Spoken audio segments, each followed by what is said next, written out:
when it comes to Amazon gurus, you have two sides. You have the Lamborghini guys, right? Lamborghinis, Rolex.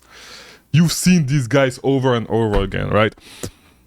On the other side of things, you have another archetype that is really, really dumb as well. And I'm going to tell you a little story, right? So I was scrolling on Instagram earlier today, and then I saw an ad of this guy saying, look, we receive a ton of trucks in our warehouse, right? Your Amazon gurus cannot show you that. And I was like, what the fuck?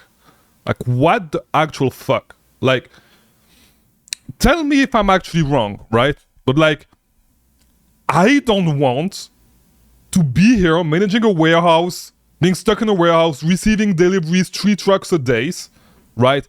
I don't want to be that guy. I absolutely do not want to be managing a warehouse. And this is the second archetype of gurus that you actually see online, right? What you see is the warehouse geek, all that stuff, weird in front of the camera. You don't want to be that guy. And I'm going to tell you why. And there are some things that I want you to understand from this video. But there's a point with every single business model, right? There's a point where it does not make sense to scale further, and it's better for you to look for another vehicle, right? Try to max it out with the way, like, you need to get an understanding of what you want in life. If you want to build a $50 million business, a $15 million a year business while managing a warehouse, doing all that stuff, yeah, go for it, right? But in my opinion, if you want to go to $50 million a year, right, there's better vehicle to actually get you there, right? Amazon is a great thing to do if you're trying to go, like, I guess we've seen people getting up to $20 million in revenue, right? Doing arbitrage and mixing in a little bit of wholesale, doing all that stuff. You've seen these guys on Twitter, you've seen them, right? But I would argue that where you get the best balance is below that. If you want to go further than that, like, start looking into other vehicle. And by the way, if you haven't been past $10,000 in a month, don't come here and say, yeah, online arbitrage is not scalable, like all this shit. No, stop. It's not true. You're still at the beginning, right? I'm talking for people that are way above this. Try to push way above this. You need to understand this. It's not going to be the most efficient vehicle to get you to $100 million a year. It's absolutely not going to be. Okay, so when you get to a certain point, it's 100% okay to actually look at another vehicle to actually grow further. You can still keep this as a base, right? But then you should look into another vehicle to get you where you want to go if you still want to scale. You don't want to scale such a business to 9 figures. It does not make sense. Use this as your base. Use this as the thing that's going to be able to fund your other venture, okay? Do not use this to buy Rolex, to buy Lamborghinis. You can do it if you want to, but use it to fund other business models. Use it to fund your other business. Use this as a base. Use this as a starting point, especially if it's your first business, to learn and to get some cash flow to invest into other things, right? But don't be a dumbass. Don't be a dickhead and scale this shit and like spend the rest of your life managing a warehouse. It's a dumbass thing to do. It's the dumbest thing to do. You can actually build businesses that will require less work, that will not require you to be physically present. Yes, you can hire a warehouse manager. Yeah, good luck with that, you fucking dickhead. Good luck with that, okay? It's not at all efficient, a lot of moving parts. What I'm saying is that there's a lot of business models that you're going to be able to grow further than this, right? With less moving parts and less headaches. That's what I mean, okay? And of course, the barrier of entry may be higher, right? But don't keep digging and keep trying to scale this business past to a certain point. And this is what I want you to understand. You're not at the level where you want to look for a warehouse, do all this shit, all that stuff. That's not what you need.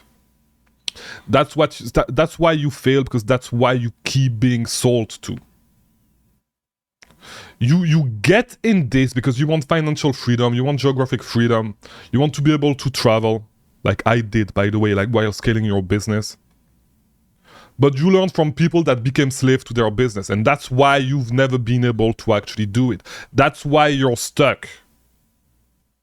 because you learn the same methods that they've been using that are not in alignment with what you want to do with your life and what you want to do with your business. I don't want to be like stuck managing a warehouse in the US. Yes, right now I'm in the US. I'm not even doing any FBA myself, any prep myself. I'm in the US because I'm taking care of other stuff right now. But you best believe that whenever I took care of all these things, I mean, I'm going to be here for Q4. Q4 is a great time to make a lot of money with Amazon, right? But after Q4, you best believe I'm flying out. I'm not staying here. I'm not staying in this shit hole. Right? Miami is a cool place. I'm not going to lie. I'm sorry if I actually offended you saying that, right? But that's what I want you to understand, right? Your goal should not be to own a warehouse, to manage a warehouse, like, don't do this. Scale it up while it's efficient, and you can scale it up past $100,000, $200,000 a month while being efficient without you having to actually be physically present doing all this shit. And move to better things. Try to minimize the amount of hours that you need to spend on that.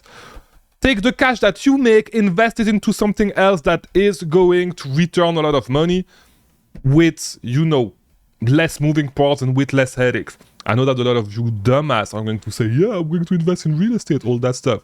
Real estate is a fucking headache as well. Go ahead and go manage, the people that you rent to, like tenants. Go ahead and go manage tenants. It's a fucking headache. It's not an easy business. Don't think it's passive, right? And you should not be looking for a passive business. That's not what I'm saying. But like, you know, look for a vehicle that is going to allow you to scale further. You know, if I want to go from, you know, I'm on Miami Beach, if I want to go to South Point Park, I can walk. That's a perfect vehicle, and it's good for me because, you know, I walk, I exercise, all that stuff. No, if I want to go to Fort Lauderdale, or if I want to go to Orlando because I want to go to Disney, right, I'm going to use another vehicle, and it's 100% fine. It's not because I cannot walk, but I'm going to use my car because it's more efficient for me to actually go from Miami to Orlando. No, if I want to go to Paris, like I do, I'm not going to go with my freaking car. I'm going to take a plane because this is the best vehicle to actually get there. Think of business the same way. And that's where you fail.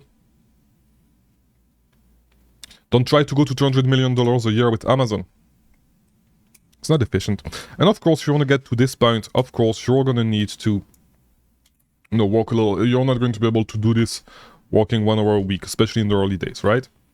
But what I'm saying is that Amazon is not the most efficient vehicle to go from, you know, $2 million a year to $200 million a year. It's not. It's not the most efficient vehicle to go from 2 million a year to 20 million a year. It's not. It's not the most efficient vehicle to go from 20 million a year to 100 million. Absolutely not. So don't be stuck with this bullshit and like find yourself managing a warehouse because I know that you don't want to do this. I'll see you in the next